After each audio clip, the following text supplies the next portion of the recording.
Hello everyone, সমাপ্তিস কিচেনে সবাইকে স্বাগতম। আশা করছি সবাই অনেক ভালো আছেন। আবারও নতুন একটা রেসিপি নিয়েই আপনাদের সাথে চলে এসেছি।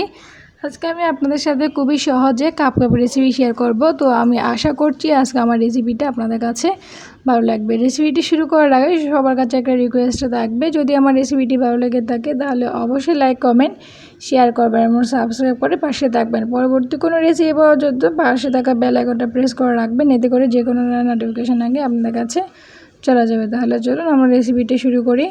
তো আমি এখানে একটা বাটি নিয়ে নিলাম, আর বাড়িতে এখন আমি শুকনো উপকরণগুলো চেলে নিচ্ছি, এতে করে খুবই সুবিধা হয়। তো এখানে আমি 45 গ্রামের মতন ময়দা নিয়ে নিচ্ছি, আর সাথে দিয়ে দিব 15 গ্রামের মতন কোকো পাউডার,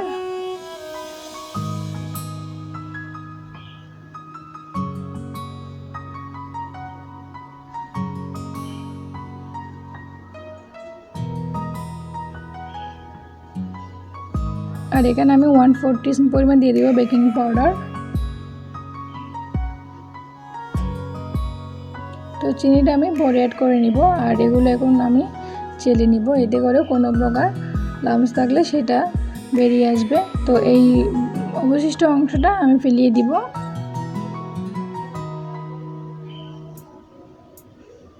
আর একটা হ্যান্ড উইচ দিয়ে এগুলোকে আমি মিশিয়ে নিচ্ছি, ময়দা, কোকো পাউডার আর বেকিং পাউডারটা। আর এখন আমি এখানে 60 গ্রামের মতন দিয়ে দিব চিনি। তো চিনিটা দিয়ে আমি আবারও মিশিয়ে নিব। আর এখানে আমি তেল দিয়ে দিব 15 গ্রাম। খুবই সহজভাবে রেসিপিটা আপনাদের কাছে শেয়ার করেছি। আর এই পর্যায়ে আমি এখানে দিয়ে দিব 2টো ডিম। আর খুবই কম উপকরণে কিন্তু এটা চাইলে আপনারা রেডি করতে পারেন, আর বাচ্চাদের তো খুবই প্রিয় এই জিনিসটা।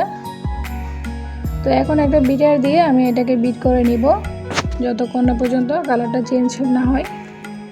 তো এখন একটা স্প্যাচুলা দিয়ে আমি 4-5টা একদম এভাবে এনে দিব, এতে করে সবগুলো ভালো করে মিক্সড হবে। তো আমি আবারও এভাবে 5-6 মিনিট বিট করে নিব। তো দেখতে পাচ্ছেন আমার কালারটা চেঞ্জ হয়ে আসছে। এই অবস্থা আমি বিটার বন্ধ করে নিব।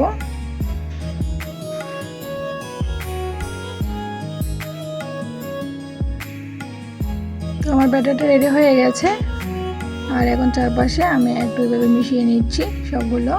আর এখানে আমি একটা কাপকেকের মোল্ড নিয়েছি, আর এখানে আমি 1 টাইম কাপকেকগুলো দিয়ে দিব। আর এখানে আমি অল্প পরিমাণ দিয়ে দিব সবগুলোতে। তো আমি হাফ করে দিব কাপের, এতে করে হওয়ার পরে এটা ডাবল হয়ে যাবে। তো আমার আজকের এই পরিমাণে 6টা কাপকেক হয়েছে। আর এ পর্যায়ে আমি এখানে চকলেট চিপস দিয়ে দিব সামান্য পরিমাণ। এটা অপশনাল, আপনারা যদি হাতের কাছে থাকে আপনারা তাহলে এটা দেবেন, নাহলে এটা স্কিপ করতে পারেন। তো চকলেট চিপস দেওয়ার পরে এটাকে আমি এভাবে ট্যাপ করে নিব, এতে করে কোনো প্রকার বাতাস থাকলে সেটা বেরিয়ে আসবে। আর এখন এটা 180 ডিগ্রিতে আমি 20 মিনিট এটাকে বেক করে নিব। আপনারা আপনাদের টেম্পারেচার অনুযায়ী এটাকে বেক করে নেবেন। তো আমার এটা রেডি হয়ে গেছে। এখন আমি ঠান্ডা করে নিয়েছি, আর এখন একটা প্লেটে নিয়ে নিব। খুবই সহজে আর খুবই কম উপকরণে কিন্তু চাইলে আপনারা এটা রেডি করতে পারেন। খেতে অসাধারণ হয়, আপনারা অবশ্যই একবার হলেও ট্রাই করে দেখবেন। আর এটা কতটা সফট হয়েছে সেটা আমি আপনাদেরকে দেখিয়ে দিচ্ছি। এই যে দেখতে পাচ্ছেন অনেক সফট হয়েছে আর খুবই পারফেক্ট হয়েছে এই কাপকেকটা। আপনারা অবশ্যই ট্রাই করে দেখবেন। এই যে অনেক সফট হয়েছে।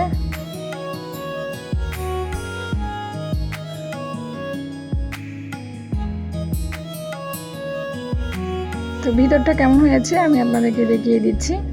তো আজকে আমার এই কাপকেক রেসিপিটা আপনাদের কাছে কেমন লেগেছে তা অবশ্যই কমেন্টস করে জানাবেন, আর ভালো লাগলে অবশ্যই একটা লাইক দিবেন। আজকে এই পর্যন্ত, পরবর্তী কোনো রেসিপি নিয়ে আবারও আপনাদের সাথে ফিরে আসব। ততক্ষণে খুব ভালো থাকবেন, সুস্থ ও নিরাপদে থাকবেন।